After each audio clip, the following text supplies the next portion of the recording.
आप सभी का स्वागत है नैरेटिव नेशन में। मैं हूं दिव्या त्रिवेदी और मैं हूं अमित शाह। हमारे चैनल को सब्सक्राइब कीजिए और लाइक भी कीजिए ताकि आपकी मदद से देश भर में राष्ट्रीय हित की हर जरूरी बात हर घर तक पहुंच सके। यहाँ आपको मिलती है देश हित से जुड़ी बड़ी खबरें, गहरी जानकारी और मजबूत विश्लेषण। हर मुद्दे पर सीधी बात, साफ नजरिया और भारत फर्स्ट सोच के साथ। तो चलिए स्टार्ट करते हैं आज की सबसे बड़ी और महत्वपूर्ण रिपोर्ट। आज के इस गहरे विश्लेषण का जो मुख्य उद्देश्य है वो बहुत ही दिलचस्प और सच कहूं तो थोड़ा डरावना भी है। बिल्कुल। सीमा सुरक्षा की जब हम बात करते हैं तो हमारे दिमाग में सबसे पहले जमीन पर लगी तार बाड़ी आती है ना, पर अब ऐसा नहीं है। राइट। जमीन पर होने वाली घुसपैठ की जगह अब मतलब आसमान से आने वाले ड्रोन्स और जीपीएस स्पूफिंग ने ली है। आज हम इसी नए ग्रे जोन युद्ध को समझेंगे। हाँ, और हम बहुत सारी रिपोर्ट्स, डेटा और सेना की नई तकनीकों पर भी बात करेंगे ताकि ये क्लियर हो सके कि भारत इस खतरे का सामना अपने एआई और आत्मनिर्भर तकनीक से आखिर कैसे कर रहा है। एग्जैक्टली तो अगर हम सबसे पहले जमीन से आसमान की तरफ इस तकनीकी शिफ्ट को देखें, डीएसएफ ने पिछले कुछ सालों में जमीन पर सख्ती बहुत बढ़ा दी है, राइट? सही कहा।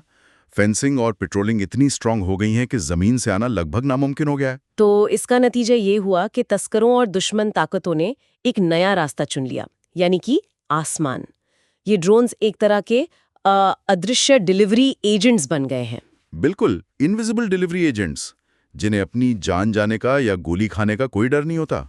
पर मैं ये सोच रही थी कि क्या सच में इन मशीन्स के आने से इंसानी घुसपैठ कम हो गई है या ये खतरा अब और भी बड़ा हो गया है? ये खतरा तो डेफिनेटली बड़ा हो गया है, क्योंकि ये अब एक मिक्स टैक्टिक बन चुकी है। अगर मैं आपको बीएसएफ के आंकड़े बताऊं तो पंजाब सीमा पर अब औसतन हर महीने 24 पाकिस्तानी ड्रोन्स पकड़े जा रहे हैं। वेट, हर महीने 24 ड्रोन्स? ये तो बहुत बड़ा नंबर है। हाँ बिल्कुल। और अगर हम साल 2025 के टोटल फिगर्स देखें तो करीब 275 ड्रोन्स बरामद हुए हैं, और इनके साथ सिर्फ छोटी चीजें नहीं आ रही हैं। तो किस तरह का सामान पकड़ा गया है इनमें? इन ड्रोन्स के साथ करीब 380 किलो हेरोइन और 200 से ज्यादा हथियार जब्त किए गए हैं, जिसमें AK-47 जैसी राइफल्स भी शामिल हैं। और इसके साथ साथ 53 घुसपैठिए भी पकड़े गए। बाप रे! मतलब आसमान से हथियार गिराए जा रहे हैं और जमीन पर उनको रिसीव करने के लिए नेटवर्क अभी भी पूरी तरह एक्टिव है। एग्जैक्टली। बीएसएफ आईजी अतुल फुलझुले और एडीजी सतीश एस खंडारे की नई रिपोर्ट्स भी यही बताती हैं। उन्होंने जिक्र किया था कि ऑपरेशन सिंधु के बाद और पंजाब में जो भारी बाढ़ आई थी, ओ हाँ, जिसमें फेंसिंग टूट गई थी, राइट? हाँ, बाढ़ के कारण करीब 60 किलोमीटर की फेंसिंग टूट गई थी, और दुश्मनों ने इस टूटे हुए हिस्से का फायदा उठाने के लिए ड्रोन्स का इस्तेमाल अचानक से बढ़ा दिया। ये तो बहुत ही प्रैक्टिकल और चतुर रणनीति है। पर बीएसएफ भी लगातार इन मशीन्स का तोड़ निकाल रही है। मुझे अमृतसर के चहारपुर गांव का वो किस्सा याद आ रहा है। बिल्कुल, जहां बीएसएफ की वुमेन स्क्वाड ने कमाल कर दिया था। राइट। रात के अंधेरे में उस वुमेन स्क्वाड ने 3.11 किलो नारकोटिक्स ले जा रहे एक हेक्साकॉप्टर को मार गिराया। और हेक्साकॉप्टर मतलब जिसमें 6 रोटर्स होते हैं। सही बात है। अंधेरे में सिर्फ आवाज सुनकर फायर करना ये सच में बेमिसाल है। पर आमतौर पर इन नए ड्रोन्स को गिराना इतना मुश्किल क्यों होता है, ये समझना भी जरूरी है। हाँ, मैंने पढ़ा था कि इनमें फ्रीक्वेंसी हॉपिंग नाम की कोई नई टेक्निक होती है। ये कैसे काम करती है? देखिए, फ्रीक्वेंसी हॉपिंग का मतलब है कि ड्रोन और उसके ऑपरेटर के बीच का कनेक्शन लगातार बदलता रहता है, जैसे आप माइक्रो सेकंड्स में रेडियो चैनल बदल रहे हों। अच्छा, यानी उन्हें ट्रैक करना या उनका सिग्नल जैम करना लगभग नामुमकिन हो जाता है। एग्जैक्टली। रडार से बचने के लिए ये बहुत ऊंचाई पर उड़ते हैं, और फ्रीक्वेंसी बदलने की वजह से पुराने एंटी ड्रोन सिस्टम्स काम नहीं करते। पर बात सिर्फ यहाँ खत्म नहीं होती है। तो खतरा इससे भी आगे बढ़ चुका है। हाँ, ड्रोन्स का इस्तेमाल अब सिर्फ नशे और हथियारों तक सीमित नहीं है। ये एक बड़े इलेक्ट्रॉनिक और हाइब्रिड युद्ध, जिसे हम ग्रे जोन वॉरफेयर कहते हैं, उसका हिस्सा बन गया है। अब सिविलियन फ्लाइट्स को निशाना बनाया जा रहा है। वेट, ये बात तो थोड़ी अजीब लग रही है मुझे। अगर किसी तस्कर को सामान भेजना है तो वो बेवजह फ्लाइट्स के नेविगेशन को क्यों छेड़ेगा? यही तो कैच है ना? क्या हम इसे सिर्फ बॉर्डर स्मगलिंग मानकर भूल कर रहे हैं, जबकि ये देश की एविएशन सिक्योरिटी पर एक बहुत बड़ी सोची समझी साजिश हो सकती है। आपने बिल्कुल सही पॉइंट पकड़ा है। ये स्मगलिंग से बहुत बड़ा मुद्दा है।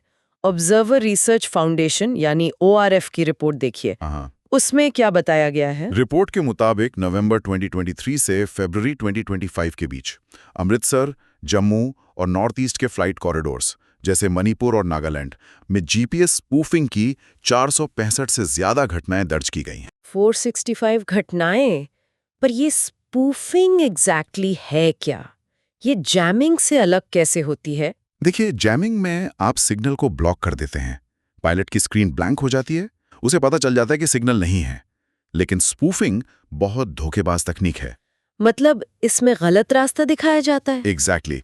इसमें सिग्नल ब्लॉक नहीं होता, बल्कि एक झूठा सिग्नल भेजा जाता है। पायलट को लगता है कि फ्लाइट दिल्ली के ऊपर है, जबकि वो हवा के दबाव में भटक कर किसी पहाड़ी की तरफ जा रही होती है। बाप रे, ये तो सीधे सीधे सिस्टम को हैक करके झूठ बोलने जैसा है। पायलट को पता भी नहीं चलेगा कि वो गलत दिशा में जा रहा है। और इसका खतरा इस हद तक बढ़ चुका है कि दिल्ली एफआईआर यानी flight information region GPS interference के मामले में अब पूरी दुनिया में 90वें स्थान पर आ गया है। हर रोज ऐसी घटनाएं हो रही हैं। तो बेसिकली फ्लाइट्स को भटकाकर एयर ट्रैफिक कंट्रोल का ध्यान बांटने की कोशिश होती है ताकि नीचे से इनके स्मगलिंग ड्रोन्स आसानी से निकल सके। बिल्कुल सही।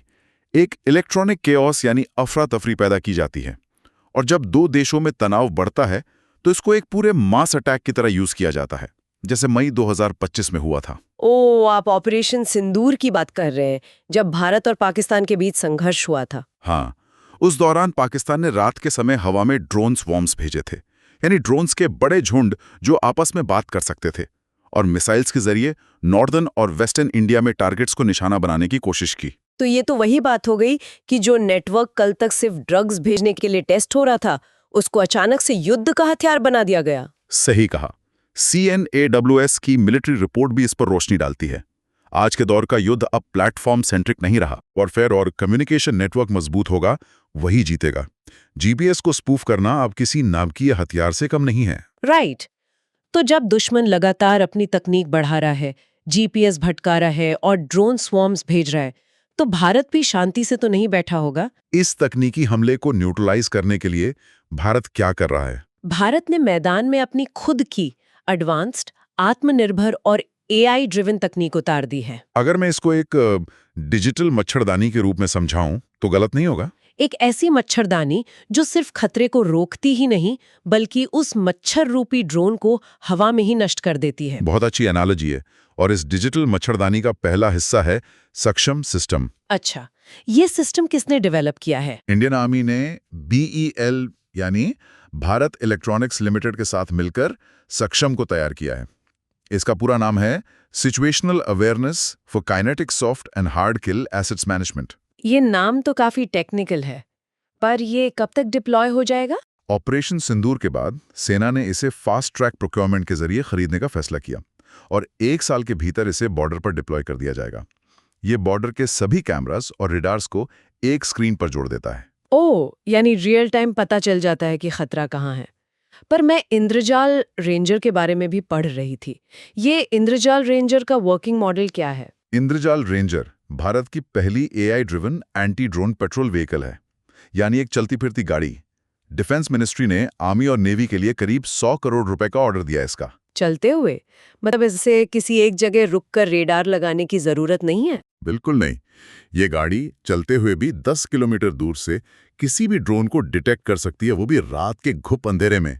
10 किलोमीटर? ये तो कमाल है। और मुझे लगता है इसकी सुरक्षा लेयर्स भी बहुत एडवांस्ड होंगी। हाँ, इसमें 3 अलग-अलग लेयर्स की सुरक्षा होती है। सबसे पहली लेयर है साइबर टेकओवर। इसकी रेंज लगभग 4 किलोमीटर है। साइबर टेकओवर यानी क्या? ये ड्रोन को हैक कर लेता है? एग्जैक्टली। जब दुश्मन का ड्रोन 4 किलोमीटर की रेंज में आता है तो रेंजर उसके सॉफ्टवेयर को हैक करके उसके कोऑर्डिनेट्स बदलकर चुपचाप अपने पास लैंड करा लेता है। बिना गोली चलाए उसको अपने पास बुला लेता है। इसका सक्सेस रेट कैसा है? करीब 60% सक्सेस रेट है इसका। पर अगर मान लीजिए दुश्मन का सॉफ्टवेयर हैक नहीं हुआ, तब क्या होता है? तब आती है इसकी दूसरी लेयर, जिसे हम सॉफ्ट किल कहते हैं। इसकी रेंज लगभग 2 किलोमीटर होती है। यहाँ इंद्रजाल खुद एक बहुत ताकतवर झूठा सिग्नल फैलाता है। ओह, यानी वही स्पूफिंग टेक्निक जिसका इस्तेमाल दुश्मन कर रहा था। सही समझिए आप। ये गाड़ी दुश्मन के ड्रोन का नेविगेशन भटका देती है, जिससे पूरा का पूरा ड्रोन डायरेक्शनलेस होकर आपस में टकराकर क्रैश हो जाता है। ये तो सीधे उन्हीं के हथियार से उन्हीं को टारगेट करने वाली बात हो गई। और अगर बाई चांस ये दोनों लेयर्स फेल हो जाए, तब तीसरी लेयर काम आती होगी। हाँ, जब दोनों फेल हो जाएं, तो हार्ड किल लेयर एक्टिवेट होती है। इसमें रेंजर गाड़ी अपना एक इंटरसेप्टर ड्रोन लॉन्च करती है। अच्छा, ये एक फिजिकल मिसाइल की तरह काम करता है। बिल्कुल। वो इंटरसेप्टर तेजी से उड़कर सीधे दुश्मन के ड्रोन से हवा में टकराता है और उसे नष्ट कर देता है। साथ ही कंट्रोल रूम को लाइव वीडियो फीड भी देता है ताकि पता चले कि मलबा कहाँ गिरा। और मुझे ये सोचकर बहुत हैरानी होती है कि ये सब बिना इंसानी मदद के होता है।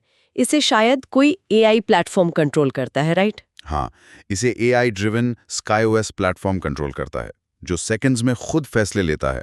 हालांकि इसमें एक मैनुअल रेड बटन भी होता है जिससे ओवरराइड किया जा सके। तो फाइनली हम इस विश्लेषण के सबसे अहम हिस्से पर आते हैं, आत्मनिर्भरता और सेना की तैयारी। क्योंकि युद्ध अब जब कंप्यूटर्स, ड्रोन्स और रेडियो फ्रीक्वेंसी से लड़ा जा रहा है, राइट। तो मैं यही सोच रही थी कि क्या सच में सेना को फिजिकल फिटनेस की पहले जितनी जरूरत है? और क्या हम इन विदेशी नेविगेशन सिस्टम्स पर लंबे समय तक भरोसा कर सकते हैं? बहुत जरूरी सवाल है ये। देखिए, टेक इंडिपेंडेंस तो चाहिए ही। GPS स्पूफिंग के खतरे से बचने के लिए भारत को अपने स्वदेशी सिस्टम, नैविक और गगन पर शिफ्ट होना पड़ेगा। बिल्कुल, क्योंकि कल को अगर विदेशी सिग्नल बंद हो जाएं, तो हम अंधे हो जाएंगे। एग्जैक्टली। और इसके लिए इंडियन आर्मी ने संभव इकोसिस्टम भी तैयार किया है, जो end to end encrypted communication देता है। यानी दुश्मन हमारी सेना की आपस की बातचीत को हैक नहीं कर सकता। और वो फिजिकल फिटनेस वाली बात का क्या? हार्डवेयर को पहाड़ी तक ले जाना तो आज भी जवान का ही काम है ना। इसीलिए सेना ने कॉम्बैट रेडीनेस बढ़ाने के लिए फिजिकल फिटनेस के नियम और भी सख्त कर दिए हैं। ओह, यानी डिजिटल दौर में भी फिजिकल स्ट्रेंथ पर उतना ही जोर है। हाँ, 1 अप्रैल 2026 से नए नियम लागू होंगे। अब अग्निवीर से लेकर टॉप ऑफिसर्स तक को साल में 2 बार कंबाइंड फिजिकल टेस्ट देने होंगे और इसकी उम्र सीमा भी 50 से बढ़ाकर 60 साल कर दी गई है। अच्छा, उम्र सीमा बढ़ा दी गई है। साथ ही मुझे याद आ रहा है कि यूके के साथ हाल ही में एक डिफेंस डील भी हुई है ना? सही कहा।